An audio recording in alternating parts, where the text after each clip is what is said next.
Good morning, I'm Hills on the Hunt, and in today's video we're going to be talking about my most recent watches, going back to maybe the last couple of weeks. So let's go.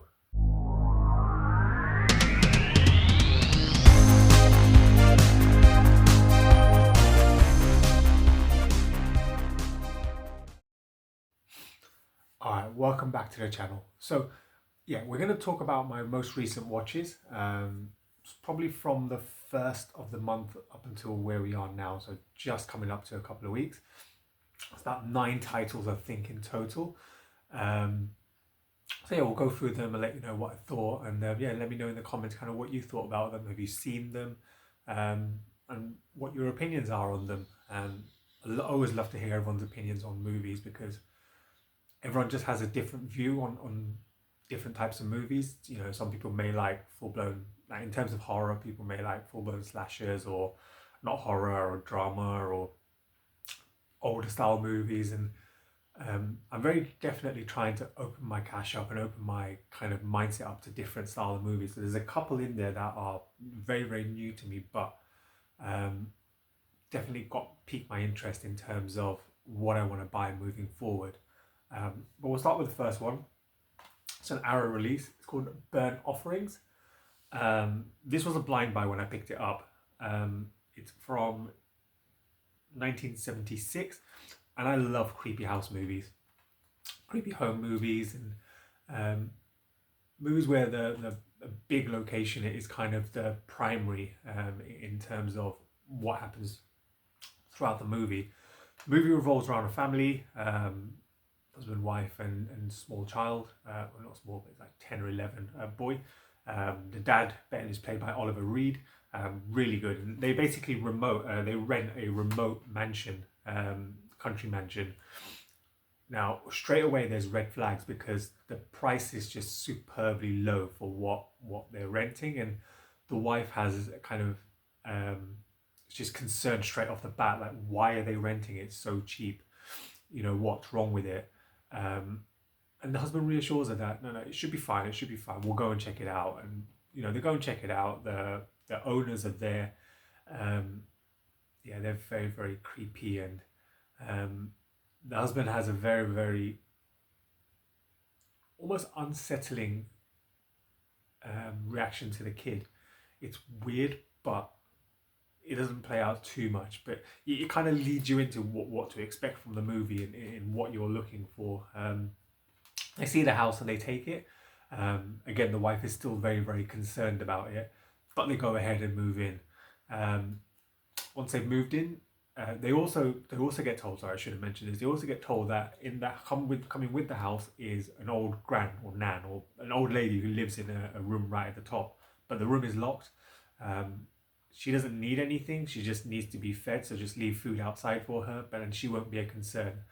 That should be another red flag there. Like, if you're renting a house, it shouldn't come with an old person.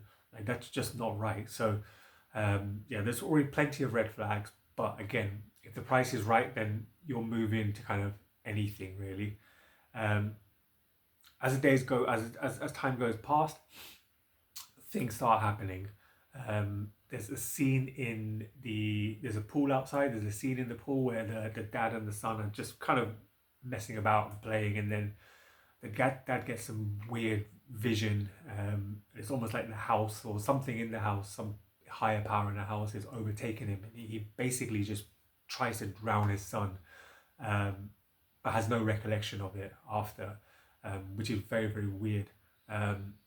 Some stuff happens with the wife, and just very, very creepy things start happening. They've got I believe it's a mother-in-law or someone with them, but again, weird things start happening to her as well, and it's just very, very unsettling until it climaxes in terms of you find out A, who the lady is upstairs, B, what the house really wants, and you know who it's after. Very unsettling, very creepy, very enjoyable though. I had fun with this one.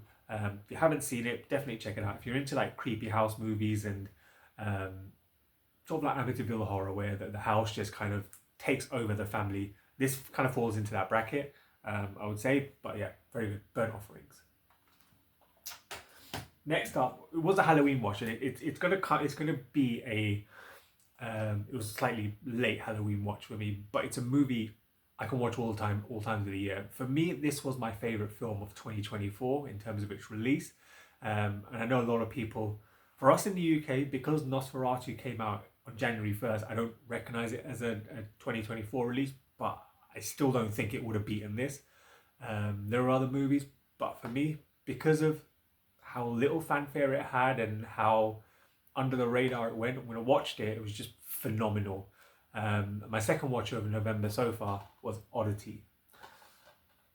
Again, going back to creepy movies, just seriously creepy jump scares, just very unsettling setting. Again, a very creepy mansion style house, and just very, very small cast, very, very small set of characters. Just brilliant. It's really, really good. Carolyn Brecken as Danny, who is the murdered, and her twin sister Darcy, who is blind but is able to communicate, with visions and psychic abilities and things like that. She doesn't believe her sister's death is all that it seems. In terms of how it was played out and who was accused of it, to the point where she actually kills the actual murderer in a psychiatric hospital and steals his eye, because she can then see into his soul and see kind of what happened. It's very, very creepy, really unsettling. And I think the first time I watched it, I jumped a couple of times. And it just comes out of nowhere. Like it's just very unexpected. The music is just it's there are scenes where there's just nothing. It's just you and just watching the vision of this creepy house at night, and which just gives you a really unsettling feeling. It's just beautifully done, really, really good. Damien McCarthy has put together a fantastic film. If you haven't seen, so he's got Oddity and he's got a movie called Caveat, which is his first movie, which I recommend. But for me, Oddity is better in terms of the whole just creepiness and just settling, and it's just a magnificent movie. If you have not seen it, I highly, highly recommend it. Like I said, my favorite film of 2024, and I know I'm not alone in that, and I know there was a few people who kind of had it at least in their top three. For that year, so it says a lot. It was released on Shudder, but there is a UK Blu-ray release. But if you get a chance, pick it up, watch it, and let me know what you think. Oddity. Talking about older movies, we went back a few years, 1959, a few years I say, to The Tingler, Vincent Price. So yeah, I enjoyed this. He plays a scientist in terms of trying to figure out scares and how to. It's a weird, like, in terms of understanding what was happening, but he creates a thing called a tingler, which is almost inserted into your body, and the idea is you shouldn't scream, otherwise the tingler gets you. So it's almost like if it's rolling around you, you just got to stay patient, and not scream, and just kind of not show fear. It's a fear thing, and it's really good. Really enjoyed it. It's just very, very weirdly out there. It's just a very, very different style film. It's just really wacky and just bonkers. That you can think that this thing is about that big, and inside you, and then once it's loose, you just gotta kind of be calm, and that's what kills the tingler, is not showing fear to it. Just very, very bizarre, but it's a William Castle movie, and it's something I'm really, really starting to get into in terms of his movies, because they're just very, very different, and they're very, very well made and very, very well done. And again, Vincent Price, I'll say it every time I watch a movie about him, I just enjoy him in movies. He's just very, very good. He just knows exactly what he's doing. Yeah, I mean, there's some scenes with him and his wife that are just very, very she's very controlling and doesn't really appreciate anything he does, and because she's got all the money in the house, and she comes from a rich family, whereas he doesn't, and she holds that over his head. her daughter is also looking to get married to his assistant, and the wife doesn't want that because he's not rich, and just that kind of portrayal in terms of what he does. And the movie also kind of reacts a woman who's a complete mute, and that's who his test subject becomes, because you can't scream if you can't speak. So he tests it out, and it's just really, really well made and really, really good movie. I enjoyed it. I mean, 82-minute runtime, like I said, 1959, but the style of movies here I'm definitely starting to get into a lot more older style movies. So you'll definitely see me review a few more of these. But yeah, I had fun with this, Tingler. Yeah, so Indicator release. Yeah, also love their releases because they tell you absolutely nothing on the back in terms of what you're watching. So it's hard when you're reviewing to kind of counter back to pieces, but it makes you want to focus on the movie when you're watching it. But yeah, this was good. A new one for me, and again, it was another blind buy. 100 Bloody Acres. So it's an Australian movie. This was fun. I had so much fun with this. It rolled around two brothers, Reg and Lindsay. Reg is a little bit on the slower side. Lindsay is a lot more hardcore. They are brothers. They have a fertilizing business. Very popular fertilizing business. They're trying to get a jingle or an advert on the radio, but the problem is they've got a big fertilizing order and they don't have their special ingredient. Now, what is their special ingredient, you ask? It is humans. And that's what they do. They basically kidnap humans, torture them, destroy them, and put them through a grinder style machine, and that's what they use for their fertilizer. And the movie revolves around three hitchhikers. Well, not hitchhikers, but people whose car breaks down and need a ride, and Reg picks them up in the truck. They want to go to a music fair or music festival, and he says, yeah, I'll take him, but I need to make a stop off our offices, which is fine, not knowing that they're going to be victims. Now, the girl in this, I can't remember her name in the movie, but yeah, she basically doesn't fully understand what's happening, but it takes a shining to Reg, and he takes a real shining to her. And then the two boys are, one is her boyfriend and one is a friend of theirs. Now, it's good because you've got two interloping stories going on. You've got the brothers who are trying to basically kill these guys and take their corpses and make them into fertilizer, and you've got these three who are having an intertwining relationship story. So you've got the girl and her boyfriend, and then the girl and her friend who have also slept together. That all comes out. So yeah, there's a lot of stuff going on. It's super funny. There are some really, really bad scenes.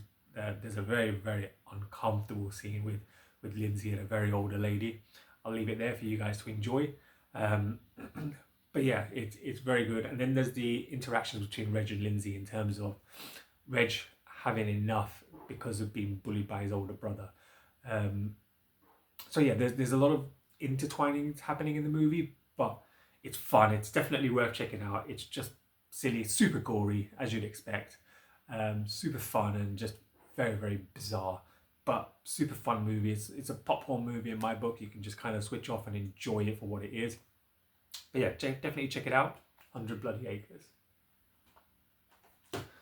Next was a classic. It is a classic. It will forever be a classic. It's Clive Barker's Hellraiser.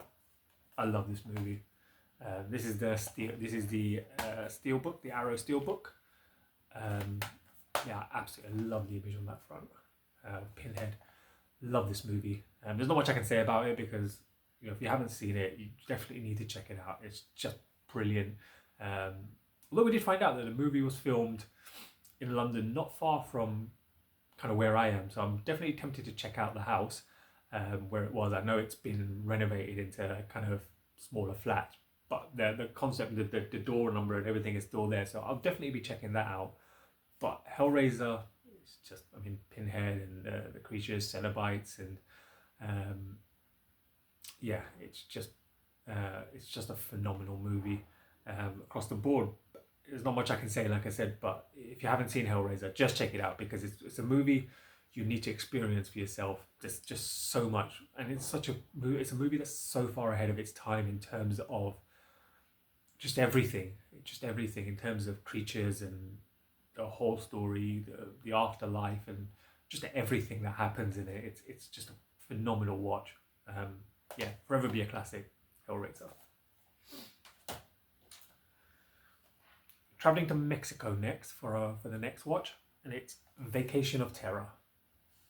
So this is the Vinegar Syndrome slipcover set. Really good. Look at that. It's just stunning. Yeah, Mexican movies. Two interlinked movies. So the main character in both movies is Julio, but in the first one he is a side character. So he plays a boyfriend of a daughter of a family. The family inherit a summer home. Again, we've got more homes in this video. So they inherit a summer home, and a summer home with a past. The past is to do with kind of witches and killings from an older age. But yeah, so the dad Fernando brings his family and his niece Paulina. Paulina's boyfriend is Julio, and yeah, they all move in, and they kind of go there and stay there and try and build the house up. But the house is just very, very unused and unused for a very, very long time. And yeah, it's just one of those movies where, again, weird things start happening and they involve children. So their youngest daughter kind of picks up a doll. The doll is creepy when you look at it from first. So you've got to already see that there's something bad happening here when that doll is creepy as hell. And yeah, it's when you find things when you shouldn't be finding them. So the doll that's found, the daughter's name is Gabby. When Gabby finds the doll, she doesn't find it in the house itself. She accidentally falls into a well just outside the house, and the doll is in there, kind of hidden away. Now, when you find a doll there, you should not be playing with that doll. There's a reason the doll is down there, right? Once the doll is back up in real life and in the real world, it starts taking over. It starts controlling the house. And it has this weird thing that every time it does something, weird music plays and the doll's eyes just move left to right. So it's like that, just kind of looking at you. Not my head moving, but the eyes moving. And yeah, and then bad things start happening. The wife who's pregnant, she's fearing for her baby. She ends up in hospital with the husband. And then the ones in the house, she's got the young girl Gabby, and then she's got two brothers, and they're under attack from this demonic doll. She possesses the girl, and the girl kind of speaks on the doll's behalf. The doll doesn't like Julio. Julio is a master of the occult, so he understands what's going on. And it's just really, really well done. It's just fun. It's just seriously fun. It's just the weird, creepy doll, the things it does, just like, you know, with cars and just things being thrown around the house, and yeah, everything that happens with Paulina and Julio, and yeah, it was just a fun ride. The first one was a really fun ride. The second one then picks up a few years later. Julio's the only character who returns from that movie. He's running a magical shop or an occult shop, antique shop. There you go.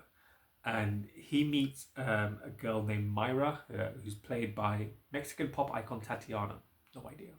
And her younger sister Tanya. He gets invited to a birthday party, a birthday celebration, and that's where the doll returns. So Tanya ends up with the doll, and again the doll runs rampage. But in this one, the doll kind of releases a creature, which looks super creepy. Is it image of it anywhere? Yeah, so I don't know if you can see that, but that's the creature the doll portrays. So that's what comes out, and it's super creepy, super fun. It's just super over the top. I'm definitely loving Mexican cinema at the moment. And if you ever get a chance to watch any of these movies, I would highly recommend them because they're just superbly fun, superbly over the top, brilliantly done. and highly recommend it. So this one was Vacation of Terrors Part 1 and 2. So 3 more to go. This one, Don't Go Into the House. Again, house. This one revolves around Donald, who grew up with a not so easy life. His mother was overbearing and just controlled him. And she kind of burned him as well. She would use, every time he was bad, she would hold his hand over a fire, a stove, and just there were marks all up and down his arm where you can see where he's just been constantly burned and tortured and traumatized. And when his mother dies, he doesn't do anything with the corpse. He just leaves the corpse in the house, and he believes he's free. But because of all the suffering and torture he's had over the years, he takes that out on women. So he picks up women. The first woman he picks up is a flower shop owner. He sees her at a bus stop, misses her bus, and then he takes her on a ride home. She never makes it home.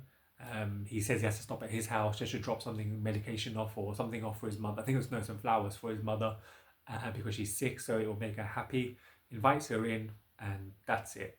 He then hits her on the head with something, knocks her out, and then next time you see her, she's tied naked to a pole, and he comes in with full kind of gear, so you can see that exterminator gear, and he just like burns her alive. So arson on her, just burns her alive, and that's his MO. He'll pick up girls and he'll burn them alive.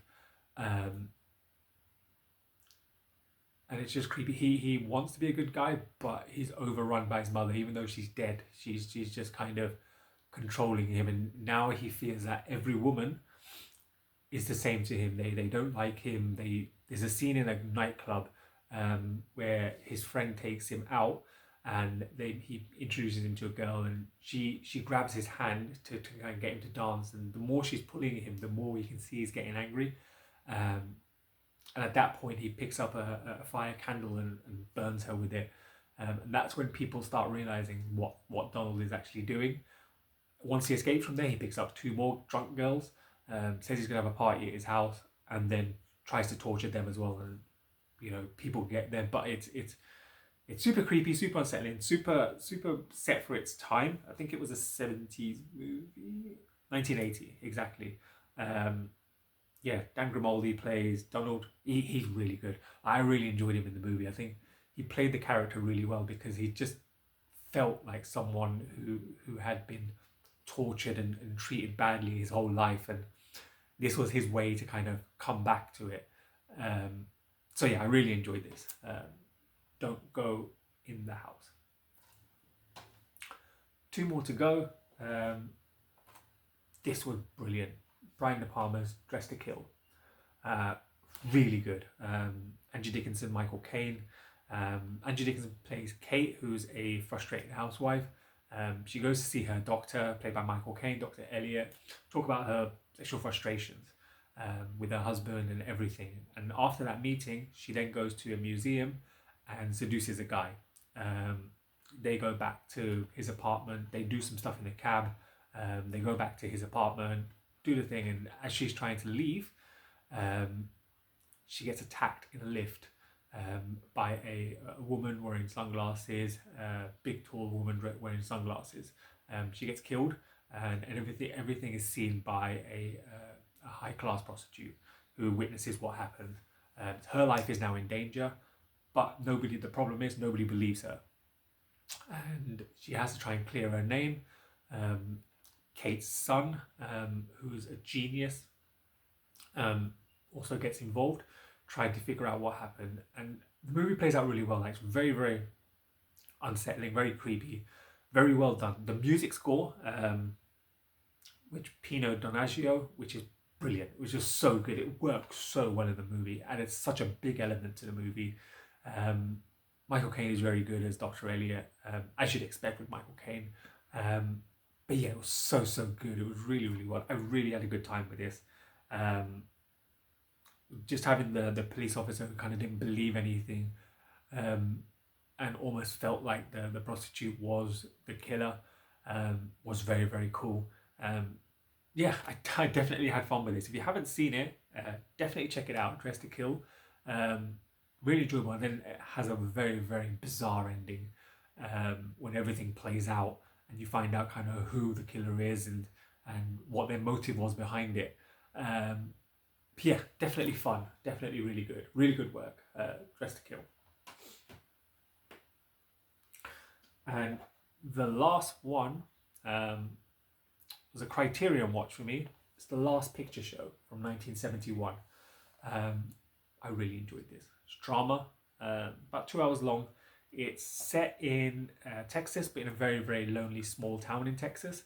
Some big names: Timothy Bottoms, Jeff Bridges, Ellen Burstyn, Cloris Leachman, Sybil Shepherd. I think is her first role. They're all youngsters. So you've got Timothy Bottoms, Jeff Bridges, and Sybil Shepherd. Timothy Bottoms, Jeff Bridges, and Sybil Shepherd. Yeah, apologies. They play friends. So Sonny is played by Timothy Bottoms. Dwayne is Jeff Bridges, and his girlfriend, Dwayne Bridges' girlfriend, Jeff Bridges' girlfriend, is played by Sybil Shepherd. And it's interconnecting stories. It's a very, very small town, so people know everyone's business, but it's a town that's slowly dying as well. And the movie revolves around kind of day-to-day life in terms of surviving. There's an American football team that are not very, like a college team that are not very good. The families aren't rich there, but it's mostly the kids and their interloping stories. So yeah, Dwayne and JC, they're a couple, but JC is a virgin and her parents wanted to stay one. Dwayne obviously doesn't want that, and she doesn't want that either. But she then gets invited to a party, a swimming pool party, by another guy who really likes her. Dwayne doesn't like that, and the party is swimming pool party. It's a full nude party, so imagine if your girl was going to one of those, you wouldn't be happy either. They then break up, and she then moves around kind of a lot of the men in the town and ends up at Sonny. Sonny is then also having his own issues. He's broken up with his girl. He then meets up with Cloris Leachman, who's the wife of the coach. They start a relationship, and it's really, really bizarre. It's really, really good to see kind of the interloping lives and how things happen in the small town. All three main actors, and kind of including Cloris Leachman, was phenomenal in this movie as Ruth. She played the role really well and just very, very good, very, very nicely paced, and really, really good setting. The black and white settings, the whole kind of Western style town was very, very well set. The cars, the language, the people, just everything around it was just really, really well done. I had a really good time with this, and it ends up really well. It ends really well as well in terms of what happens and what happens to JC, what happens to Sonny, what happens to Dwayne in his future. And yeah, just builds up so nicely and just works so well. And it was just a very, very good watch. It was 2 hours long. You wouldn't realize it worked out so nicely. So yeah, Last Picture Show. If you get a chance to watch it, definitely check it out from Peter Bogdanovich. It was very, very good. That's it. That is everything I've watched in the last couple of weeks. So thank you so much for watching. Let me know in the comments kind of what you thought of it. If there's any of those you watched or any that were on your list and you want to check them out, absolutely. But yeah, I'll catch you in the next one. Look after yourself. Be good. Take care. If you want, like, comment, subscribe, and I'll see you in the next one. Take care. Bye.